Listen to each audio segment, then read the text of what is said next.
You wake up, not to an alarm, not to a phone buzzing against the nightstand.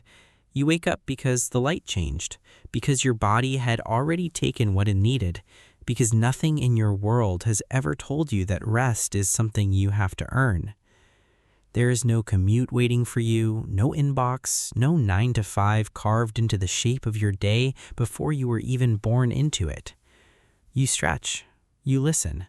Somewhere nearby, someone else is waking up too, and neither of you owes the other a schedule. This wasn't a lucky morning. This wasn't a vacation, a weekend, a rare pocket of freedom squeezed between obligations. This was every single day for roughly 290,000 years of Homo sapiens existing on this planet before the first formal wage was ever paid to anyone, anywhere.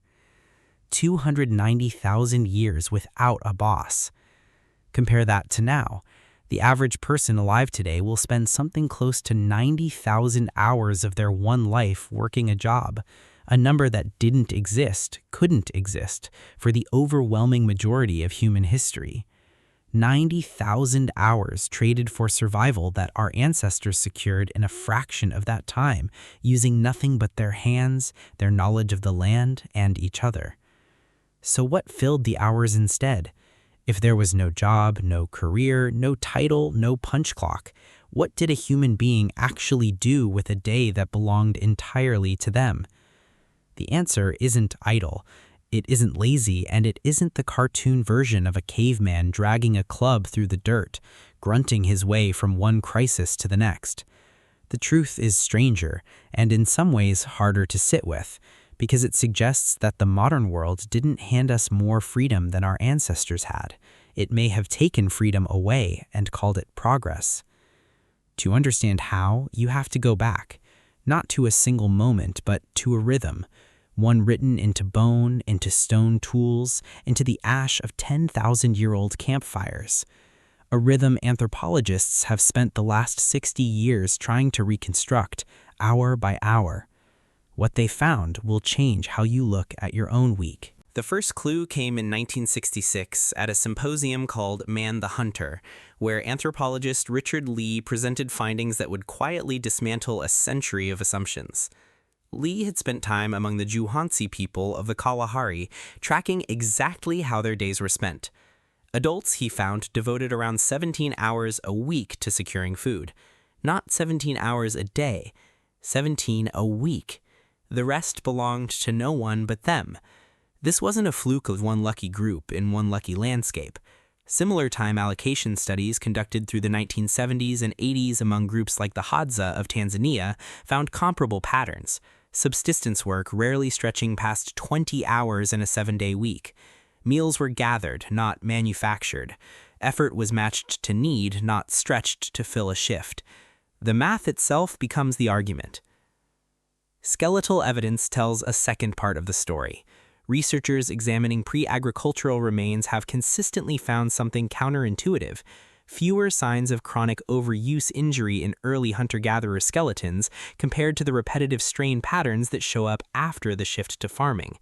The body wasn't broken by grinding labor. It was built by varied movement: walking, climbing, carrying, resting. Variety, not repetition, was the ancient default. Sleep researchers have added another layer. A widely cited study led by Jerome Siegel in 2015 monitored 3 modern hunter-gatherer and pastoralist groups, the Hadza, the San, and the Tsimane, and found nightly sleep durations averaging between 5.7 and 7.1 hours, but critically without the biological stress markers of chronic sleep deprivation seen in industrial populations. They slept when dark fell and woke without alarms. Their bodies trusted the dark. Rest wasn't scheduled, it was obeyed. Then there's the matter of what filled the remaining hours, because 17 hours of labor out of a 168-hour week leaves a staggering surplus.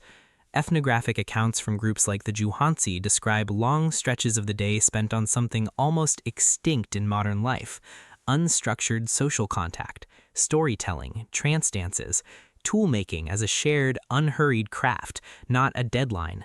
Anthropologist Polly Wiesner, studying Juhansi conversations around evening fires, found that after dark, over 80% of recorded speech shifted away from practical matters entirely towards stories, gossip, myth, and humor. The evening fire wasn't downtime from life, it was the point of it. Even childcare followed this looser rhythm.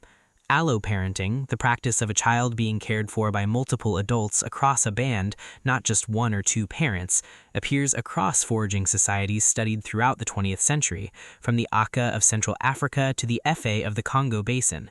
A child in these groups might be held by 10, 15, 20 different caring hands before they could walk. No one carried the weight of a life alone. By now, a pattern is forming, one the data keeps repeating from continent to continent, from the Kalahari to the Congo to the Australian outback. Labor was brief, communal, and need-based.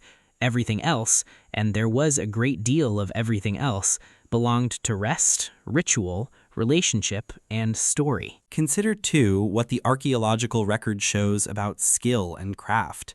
At sites like Blombo's Cave in South Africa, dated to roughly 75,000 years ago, researchers have uncovered engraved ochre fragments, deliberate, patterned, non-functional markings requiring hours of focused, purposeless attention, not tools for survival, just made things, made for the sake of making them. Free time wasn't a gap to fill, it was a space to create in. And perhaps the most telling detail of all, population health data compiled by anthropologists like Jared Diamond in the 1980s suggested that many foraging populations, before contact with agricultural or industrial societies, showed evidence of varied, nutrient-dense diets, sometimes over 100 different plant and animal species consumed across a single year, compared to the narrow handful of staple crops most of the world now depends on. Abundance didn't require ownership, it only required knowing the land. So picture it now, not as facts on a page, but as a day lived once by someone whose name we will never know, on a morning much like any other, 40,000 years ago.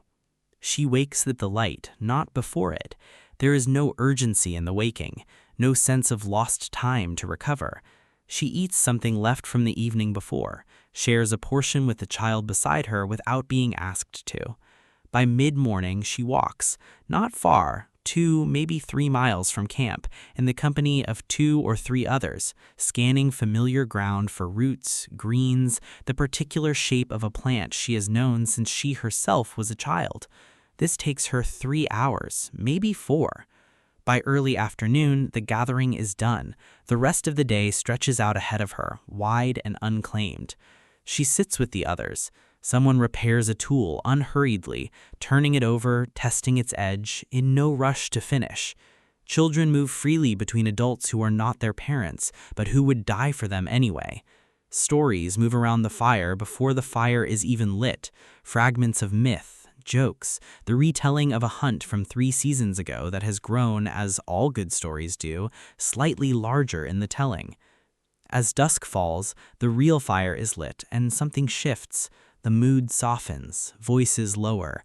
This is the hour Polly Wiesner's research points to, the hour when survival talk disappears almost entirely, replaced by something closer to communion.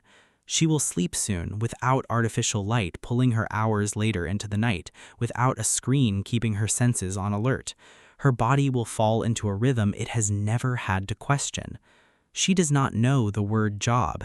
She does not know the word weekend because she does not know its opposite. Every day contains both labor and its release, woven together so tightly that the two were never separate concepts, requiring separate names. This was not paradise. There was hunger some seasons, danger always, loss more often than any of us would accept today. But there was also a wholeness to the day that modern life quietly disassembled piece by piece and gave us new words to describe the pieces as if description could replace what was lost. It did not end all at once. It ended with a seed pressed into soil roughly 12,000 years ago in the region we now call the Fertile Crescent. And it did not feel at first like an ending at all. It felt like security. It felt like more. Agriculture promised abundance and delivered obligation instead. Skeletal analyses comparing pre-agricultural and early farming populations, including work published by anthropologist George R. Melagos in the 1980s, found a marked increase in enamel defects, stunted growth, and infectious disease markers once populations settled and turned to grain-based diets. The average height of early farmers, by several estimates, dropped by nearly 2 inches compared to their hunter-gatherer ancestors. The surplus wasn't shared evenly, it was hoarded, defended, counted. The wide day narrowed into a field, the field narrowed into a season, the season narrowed into a debt that had to be repaid before winter, then the next winter, then the one after that, on and on until the debt no longer had an end date at all. Today, you check a clock before your body has told you it's time to wake up. They rose with the light and answered to no clock at all. Today, you trade 8, 9, 10 hours of a single day for a wage that vanishes within the month. They traded 17 hours a week for a life that belonged in full to no one but themselves. Today, your rest has to be scheduled, requested, sometimes justified. Their rest was simply what remained when enough had been gathered, and enough was rarely very much. Today, you eat alone, often, food assembled by hands you'll never meet. They ate together, from land they knew by name, prepared by people who knew your name too. Today, you call it progress. They would not have recognized the word because they had never needed it. The trap was never labor itself. Every human society has worked to survive. The trap was the idea that survival should cost you the whole of your waking life, an idea so old now, so deeply inherited, that it no longer feels like an idea at all. It feels like the ground beneath your feet. But it isn't the ground. It was only ever a choice, made once by people who could not have known how permanent it would become, and the strange, quiet tragedy of modern life is not that we work, but that we forgot it was ever any other way.